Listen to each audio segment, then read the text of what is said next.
On va regarder cette fois-ci de quelle façon on navigue sur les affaires, puisque tout à l'heure on était sur les personnes dans la vidéo précédente.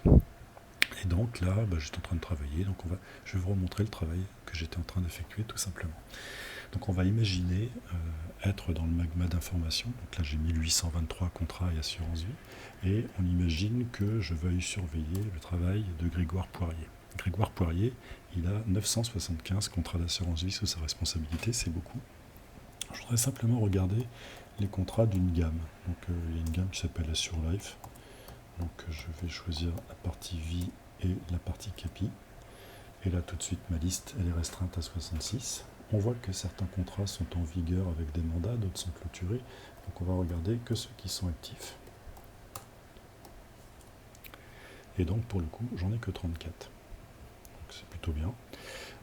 Sur ces 34 là, je vais pouvoir regarder plusieurs choses. Déjà, première chose, on voit que ce tableau ici nous dit la référence du contrat, le nom du contrat, vous savez les Assure Life et Assure Life Vicapi, par qui ils sont détenus, quel type de contrat c'est, est-ce que c'est en vigueur, qui est le responsable, la valorisation du contrat, la performance 52 semaines, alors attention ça tient compte des entrées et sorties de façon dynamique, il n'y a pas de méthode time-weighted ou autre, c'est véritablement recalculé avec les entrées et sorties chaque semaine. Et ici, on a le niveau de risque avec un petit namasté qui veut dire je suis bien dans le niveau de risque, et un petit point d'interrogation qui veut dire j'en sais rien, parce qu'on n'a pas mis le niveau de risque, et une flamme ici qui veut dire là j'excède le niveau de risque.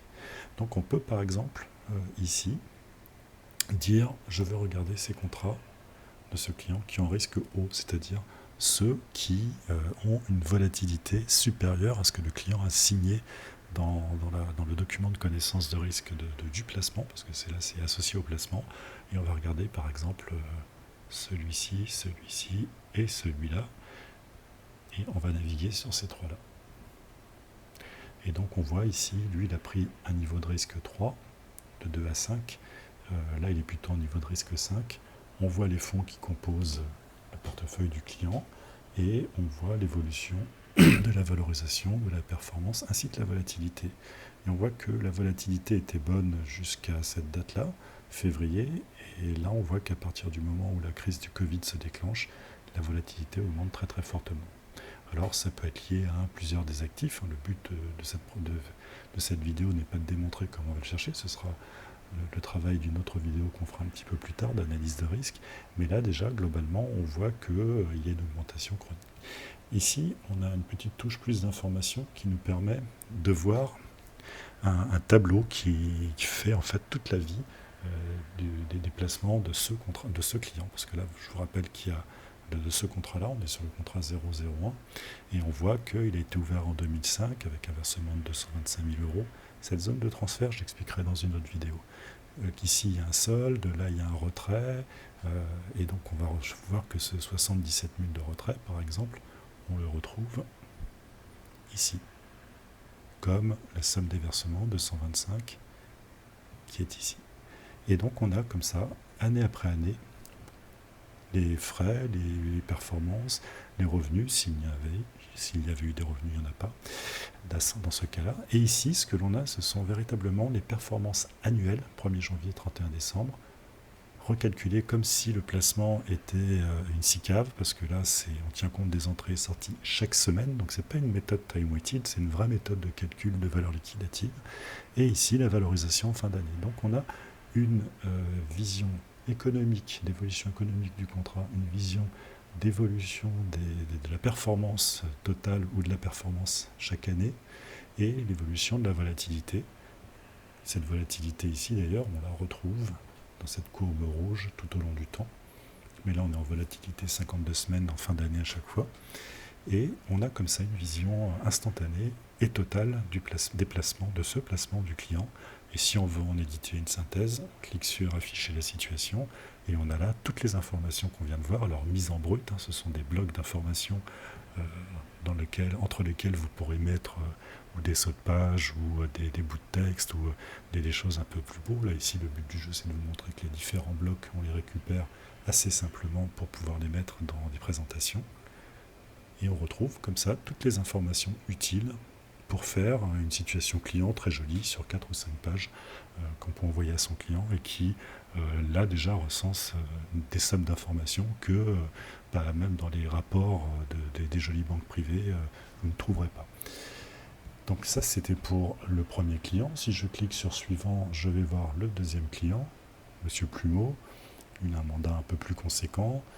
On voit de la même façon qu'il y a économiquement une perte de valeur. En vert, c'est ses placements, en bleu, c'est son contrat. On peut ici retracer l'intégralité de la vie de ce contrat. Donc voilà, on voit qu'il y a un moment donné où il était bien repassé au-dessus des valorisations, puis là, ça a rechuté. Donc on voit les baisses de 2018. Et là, c'est la performance de gestion dans le temps, comme si c'était une SICAV en fait. Et ici, on a l'évolution comparée. Et encore une fois, on voit que la volatilité, pouf, au moment de la Covid, a fait un bond. Et c'est strictement lié à la chute des marchés financiers. Encore une fois, pour lui aussi, on peut mettre des indications de ce qui s'est passé dans le temps. D'ailleurs, voilà, je vous avais dit que je parlerais des transferts. Ici, il y a un transfert.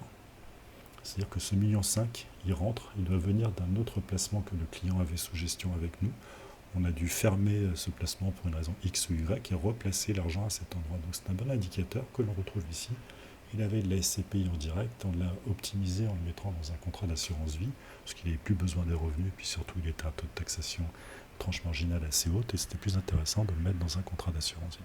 Donc on peut comme ça naviguer contrat par contrat, et sur chacun des contrats, par exemple si je sélectionne ce fonds, de voir de quelle façon les lignes ont été constituées. On verra ça dans le détail aussi dans une autre vidéo. Mais là, si j'enlève les frais d'opération, on voit qu'il y a eu un transfert au début de 900 000 €, qu'il y a eu des arbitrages en entrée, qu'il y a eu des arbitrages en sortie. Et d'ailleurs, là, il doit y avoir une petite erreur parce qu'un arbitrage en entrée négatif, ça va être une erreur de saisie au back-office. Donc, ce fut une compensation. C'était une compensation, voilà. Et on retrouve comme ça toutes les informations sur les différents supports financiers. Donc quand je masque les frais de gestion, je sais qu'il est rentré à cette époque à 300 000. Il y a une petite erreur d'avis d'opéré qui était compensée. Si je vais dans Swiss Life Short Term, là on voit qu'il y a des arbitrages en entrée, des arbitrages en sortie. Donc on a comme ça la possibilité d'avoir une vision ultra rapide de ce qui se passe sur une affaire.